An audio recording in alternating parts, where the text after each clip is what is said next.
Ma'am, were you crying when you were shooting him? I don't remember. Were you crying when you were stabbing him? I don't remember. How about when you cut his throat? Were you crying then? I don't know. So take a look then. And you're the one that did this, right? Yes. And you're the same individual that lied about all this, right? Yes. So then take a look at it.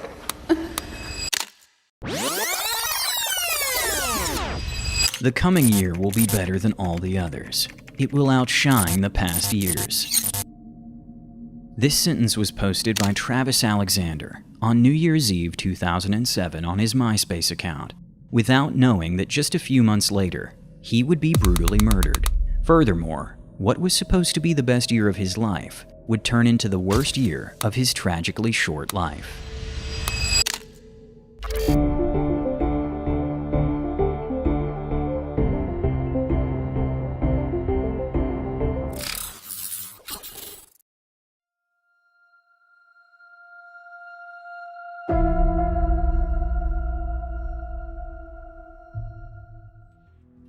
Travis Alexander was born on July 28, 1977, in Riverside, California. From a young age, he endured a very difficult childhood. His parents were heavily addicted to substances, which meant young Travis had to learn early what it meant to be on his own. Sometimes his parents would leave him and his siblings alone at home for days on end. The children had to somehow find their own food and water, as their parents never left them any money. Travis grew up in extreme poverty, so much so that he even had to live in a tent for a time. As if that wasn't enough, his mother regularly beat him. It almost goes without saying that Travis was a very shy and insecure child. He had little self-confidence, was introverted and withdrawn. However, his luck began to change when the authorities eventually took notice of the family's dire situation. They removed the neglected children from their parents and placed them with Travis's grandmother. This was the best thing that could have happened to him. Travis loved his grandmother deeply, and she became the mother he never had. Over the next months and years, Travis began to blossom. He became more confident, full of life, and overall much happier. His grandmother also introduced him to a whole new world of faith. She was a devout Mormon, and her belief shaped Travis so deeply that his biggest goal was to become a good Mormon himself one day. But Travis had another ambition. He wanted to be successful and earn a lot of money to provide for his future family. He was determined that his children would not grow up in fear and pain as he had. He did everything in his power to make that dream a reality. It wasn't long before teachers began to notice that the little boy with dark hair was something special. He was very intelligent and exceptionally determined. Whenever he set his mind to something, he pursued it to the bitter end. He always fought for what he wanted. It came as little surprise that after graduating high school, Travis quickly excelled in a major company. He climbed the corporate ladder at an astonishing pace. With innovative ideas, he led the company to greater profits. Alongside his work, he also recruited new employees, earning him several promotions. It wasn't long before he became the company's most successful employee. But Travis's fulfillment wasn't limited to his professional life. Through his newfound faith, he believed he had finally overcome the trauma of his childhood. Perhaps a brief explanation of Mormonism is helpful here. Mormonism is a religious denomination originating in the United States and derived from Christianity. In addition to the Bible, Mormons adhere to the Book of Mormon, which Joseph Smith is said to have discovered and translated. This book contains specific rules that the community must follow. For example, Mormons are prohibited from drinking alcohol, smoking, or swearing. It is customary, particularly for men, to perform missionary work in other countries, similar to Jehovah's Witnesses. Furthermore, Mormons often interact mainly with their own communities, and the local church plays a significant role in their lives. This was one of the reasons why he had himself transferred to Arizona. In Arizona, there were nearly 500,000 Mormons. Travis bought a large house in the city of Mesa, an area populated by many devout Mormons. For Travis, who now wanted to settle down and start a family, only a Mormon woman who lived by the same principles as he did would suffice. By moving, he hoped to meet such a woman, All of Travis's friends were convinced it wouldn't take long for him to meet the right woman. Despite his success, he had remained humble. His difficult childhood had shaped him into an empathetic, grounded, and loving person. His friends described him as funny and caring, and said he was always there for you when you needed him. Indeed, just a few months later in September 2006, Travis Alexander met the beautiful Jodi Arias at a company event in Las Vegas. Back then, she still had blonde hair, and immediately caught Travis's attention with her cheerful and lively demeanor. The two hit it off right away, just as he had always imagined.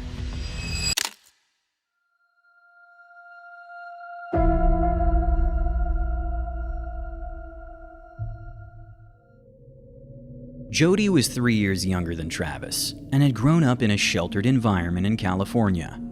Her childhood and youth had been normal and relatively uneventful. In recent years, she had been trying to work as a photographer. However, since it wasn't lucrative, she had taken a job as a waitress, where she met her then-boyfriend Daryl Brewer.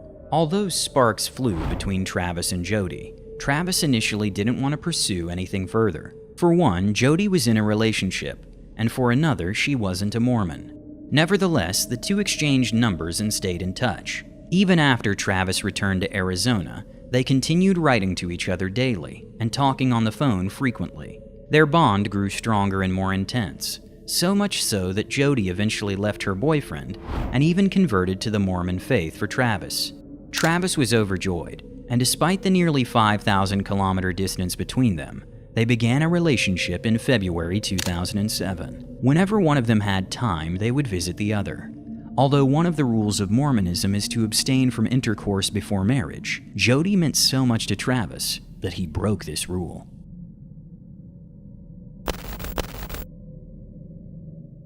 He came into my room at that point, and we started kissing. We sat down on the bed and started kissing. And did you anticipate that his sole purpose of coming in the room was to kiss you? not his sole purpose, but I had a pretty good idea that it might lead to that. When he began to remove your clothes, was that then surprising to you? It was, well, yeah, it was a little surprising, but it was more, I felt apprehensive, but I was going with it. What do you mean you felt apprehensive? Well, I wasn't expecting that, so I didn't want to tell him no, so I just kept going with it. Is it embarrassing for you to talk about this? Overruled. Yes. He began to perform on me. And was this comfortable? You mentioned earlier that you had a certain level of discomfort with this act, the being naked. Were you uncomfortable while this was going on? I was uncomfortable. It was dark. I mean, the lights were off, so like that might have made it a little bit more. I mean, a little more tolerable. Mm-hmm. But it was. I don't know. I mean, he knew what he was doing for sure, but it was just. It felt like too much too soon, and I mean, I couldn't exactly rewind at that point. Why didn't you voice your discomfort? I didn't want him to have that impression. I wanted to at least appear like I was enjoying it as much as he seemed to be. What happened after he performed upon you? He asked for reciprocation. And how did that request make you feel? At that point, I had taken it that far. I was kind of glad he was done, and I was just willing to reciprocate at that point. And so we're clear when you say reciprocate, does that mean perform upon him? Yes. Did you perform upon him at that time? Yes. Did he eject? Yes. Where? In my mouth. What happened after he ejected? I think we fell asleep. The two spent a lot of time together. Travis always strove to make Jodi happy. She resumed filming and photographing and often uploaded pictures of their adventures to the internet, sharing their love with the world.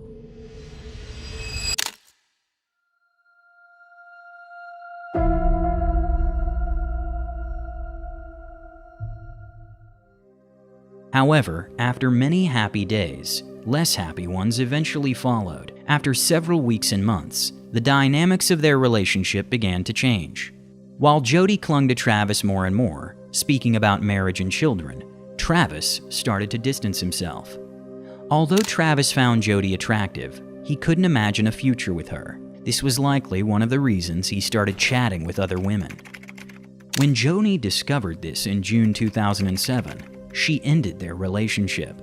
However, she hoped that Travis would realize what he had in her and fight to win her back. But that didn't happen. Travis seemed relieved and told his friends that breaking up was the right decision. He had realized that although Jodi was beautiful and kind, they had nothing in common. He remarked that they could probably remain friends. Shortly after, Jodi bought a house just 2 doors down from Travis, despite repeatedly stating during their relationship that she could never imagine moving. At first, Travis didn't seem to care. He had already begun dating other Mormon women, though none of these dates turned into anything serious. Many of the women received threatening emails after meeting with Travis. The emails warned them to stay away from him, or something terrible would happen to them. In addition, Travis's bank accounts, email accounts, and Facebook account were hacked. Shortly after, his car tires were slashed on 2 separate occasions just days apart. Travis and his friends were fairly certain that Jodi was behind these acts. Even during their relationship, she had often exhibited possessive behavior. She said she would lie awake in bushes and watch him. And if she was ever caught, she would tell him she was there to get her Social Security card. However, Travis didn't seem overly bothered by these incidents. The reason for this became clear to his friends sometime later. Although they had broken up, Jodi and Travis had continued their affair the entire time. Travis simply couldn't let go of the beautiful Californian. Nevertheless, Jodi sold the house a few months later and moved back to her grandparents in California. Travis claimed the affair was now over and that he was glad to finally be free. Only after his death did it come to light that this was also a lie. Jodi had continued to visit him regularly.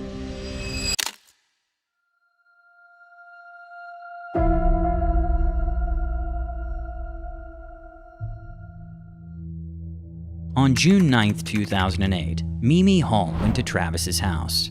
She had been dating Travis in recent weeks, and the two were planning to go on a vacation together soon. But now, Mimi was unable to reach him. When she learned that he hadn't shown up for an important work meeting, she decided to check on him at home.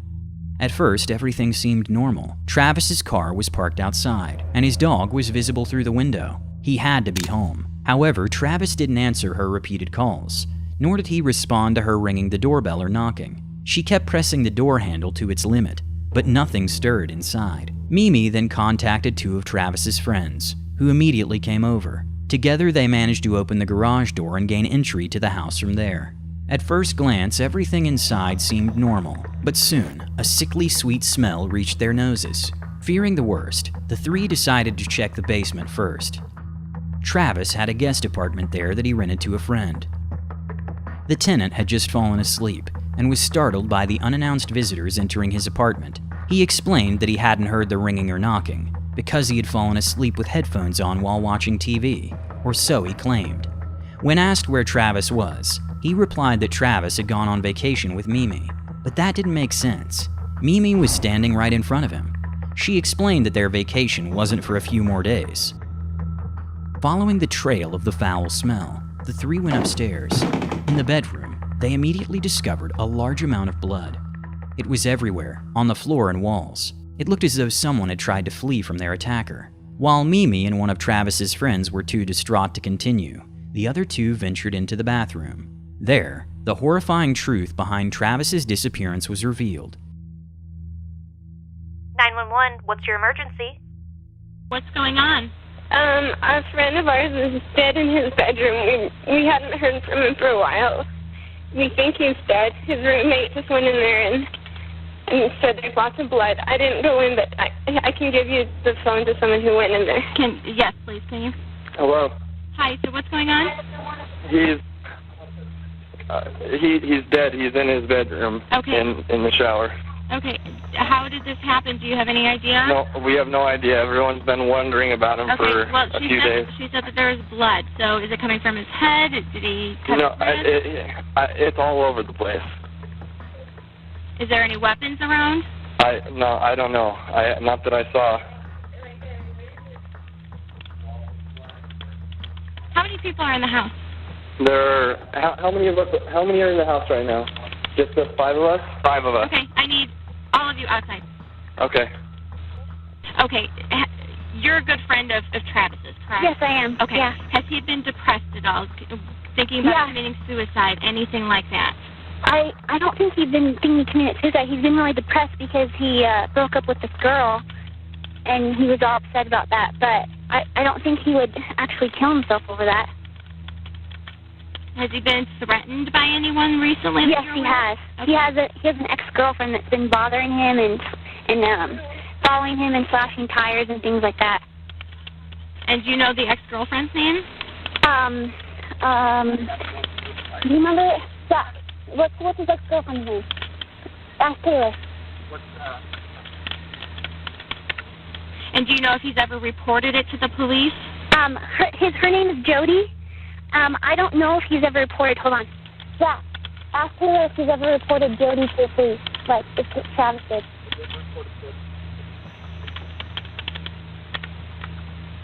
No, he hasn't reported anything about Jodi's behavior. Okay, and you guys left. The roommate, when was the last time he saw Travis? Was it 3 days ago? Zach, you guys, when was the last time you guys saw Zach? Travis. They want to know about the roommate. Last time I saw him was, last Thursday or Friday? The last time I remember seeing him was last Thursday. When was that Mimi saw him? Mimi saw him last Tuesday, or last Monday. She talked to him last Monday. Okay. And everyone is out of the house. There's no one else in the house. No, no one's in the house. And what is your name? My name is Michelle. I need to ask a friend something. Here, I'm giving the phone to Mimi. Okay. Taylor. Hi. Hi. She's Trina's business partner. Okay. And this is, the tub is in his bedroom? Yeah, and I guess, I didn't go in, but from what I heard, his roommate went in, there's blood in his bedroom, behind the door, and then he said it's all over, and then they went in the bathroom and he's in his shower. Okay. So, and his bedroom is where in the house? It's upstairs, and if you go up the stairs, it's on the left. It's the first door on your left. It's the only door on your left. Okay. And it's just a big master suite bedroom up there. And she's talking to his friend right now. There's a girl that's been stalking him and things, and he's trying to. You might know some information. I hope my phone doesn't die. I'm on like 1 bar of battery. Okay. Well, I'm just going to keep you on the phone until officers arrive, either officers or paramedics arrive, okay? Okay, I think I can hear the sirens now. His bloodied body lay in the shower. Due to the early summer heat and the fact that Travis had been dead for several days, the smell of decomposition had spread throughout the house. The police were called, and even before arriving at the scene, they answered the question of who could commit such an act with one name: Jodi Arias, the possessive ex-girlfriend of Travis.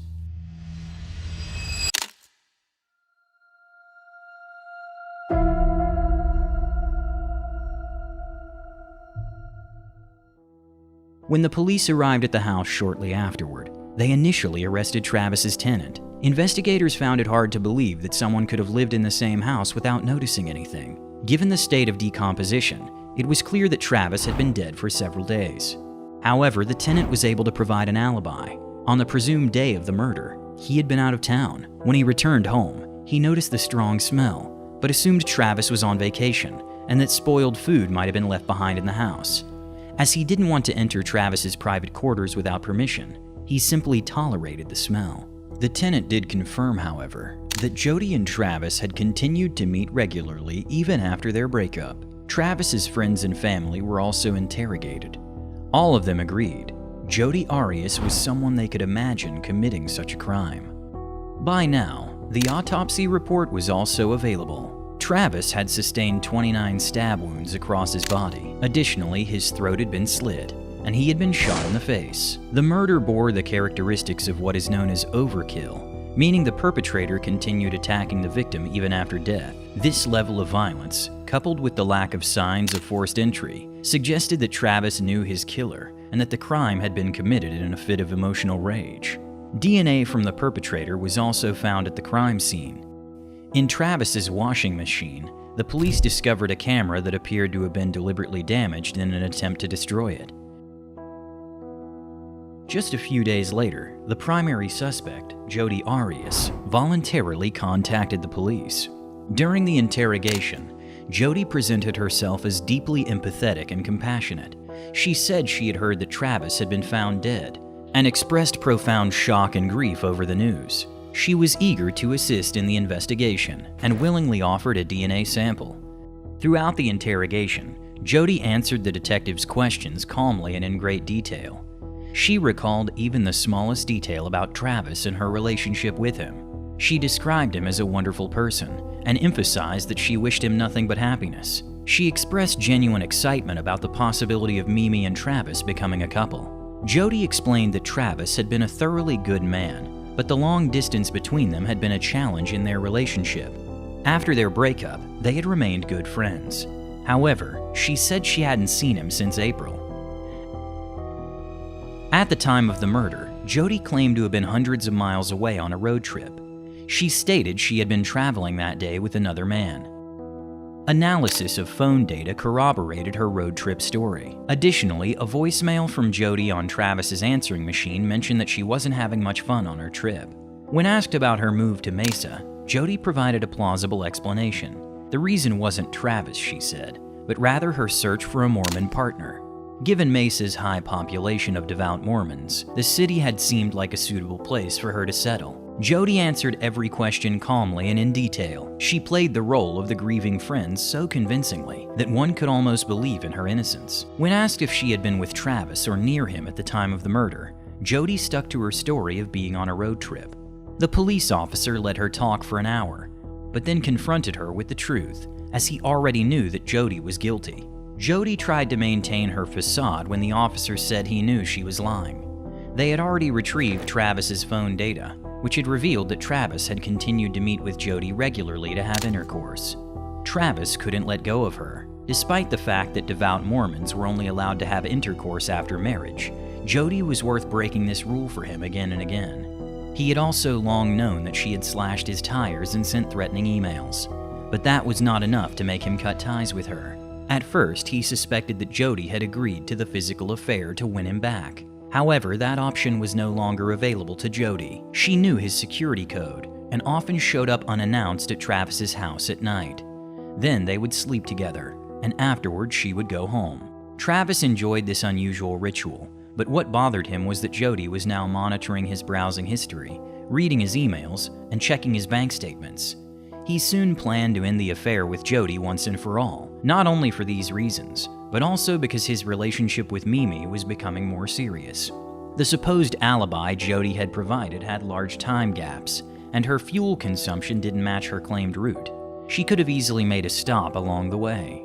Additionally, the man she had met with testified that Jodi had deep cuts on her arms when he saw her. Her explanation? Her own cat had injured her. There were further pieces of evidence pointing to Jodi's guilt. While the gun used to shoot Travis was never found, its caliber matched that of a weapon recently reported as stolen from Jodi's grandparents. Moreover, the photos on the recovered camera had been restored. They included pictures of Jodi and Travis having intercourse, with the timestamp showing that the photos were taken on the day of Travis's death. Other photos showed Travis naked in the shower. In the second-to-last photo, Travis was seen crouching in the shower, looking panic-stricken and confused as he stared at the camera. Just seconds later, the camera accidentally took its final shot. It seemed that Jodi had dropped the camera, capturing an image of the crime scene. This last photo showed a blood-soaked Travis with a female figure holding a knife standing above him. These were more than enough pieces of evidence. But finally, the officers confronted Jodi with the fact that the DNA found at the scene matched hers. Jodi seemed shocked and broke into tears, but she continued to deny everything and tangled herself in excuses. She claimed that the timestamp on the camera must have been manipulated and that the DNA wasn't a valid piece of evidence, since she had often visited Travis and even lived in the house for a time. Of course, her DNA would be found there. But the officer was not convinced, and Jodi was arrested. During an interrogation the next day, she changed her story. She now admitted that she and Travis had regularly met for intercourse, and she had been with him on the day of his death. At first, they had slept together and taken a few pictures. But then, 2 masked individuals had surprised them. They attacked Travis and brutally murdered him. They had also planned to kill Jodi, but when they held the gun to her head and pulled the trigger, nothing happened. The ammunition was empty. For some reason, they let her live and fled the scene. Fearing she would be suspected, Jodi claimed she ran away, but the police didn't believe a word of it. Why would the perpetrators have left her alive? They seemingly also had a knife with which they could have easily killed the petite woman. Furthermore, this version of events didn't explain the other photos on the camera or the message on Travis's answering machine. Jodi Arias remained in custody.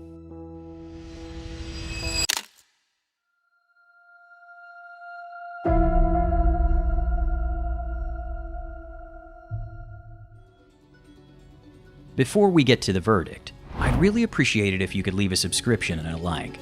Thanks for your support. Let's continue. 2 full years passed before the decisive court trial. In the meantime, there were numerous interviews with Jodi, where she stuck to her theory. Through her charismatic and convincing nature, she gained many supporters who believed in her innocence. Her testimony during the trial then surprised some, as Jodi admitted to the murder. However, she likely did this because her lawyers had advised her to. She also insisted that it had been an act of self-defense. Travis had always been very violent. He had frequently beaten her and would become quickly enraged and aggressive. On the day the camera fell, she claimed that he attacked her again in a fit of rage. Jodi said she ran away and shot him to protect herself. But even after being injured, Travis supposedly continued to attack her, leaving her with no choice but to stab him.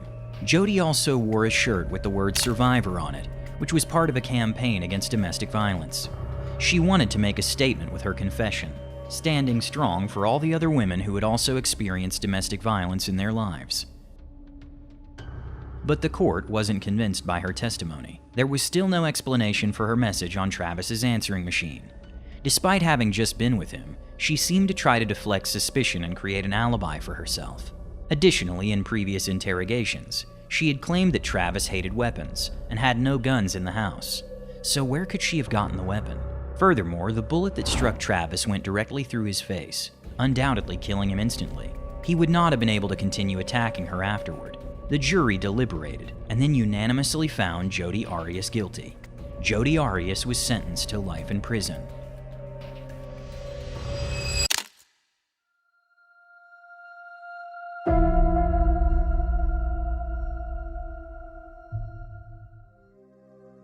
In the years that followed, Jodi has often been analyzed by therapists and used as a case study in fields like law or psychology. She is described as a classic narcissist and psychopath. Jodi is extremely skilled at presenting herself and is very charismatic. Her attractive and well-maintained appearance helps her in this, as studies suggest that people we find attractive are less likely to be perceived as guilty. It is harder to imagine such a person being capable of committing such a crime. A famous example of this is Ted Bundy. Jodi Arias still has fans and supporters who are convinced of her innocence. To this day, Jodi herself continues to claim that she acted in self-defense. She's even set up an online store from prison, where she creates and sells her artwork. What is particularly interesting is that she often chooses emotional or familial themes, intended to evoke specific feelings. However, as a psychopath, she's only very limited in her ability to experience these feelings. Psychologists have analyzed her art in the past and described it as lacking depth. While the motifs aim to evoke emotions, it becomes clear upon viewing that the artist herself does not feel or capture these emotions. Do you feel the same way when looking at her art? Or do you think this is an overinterpretation by psychologists?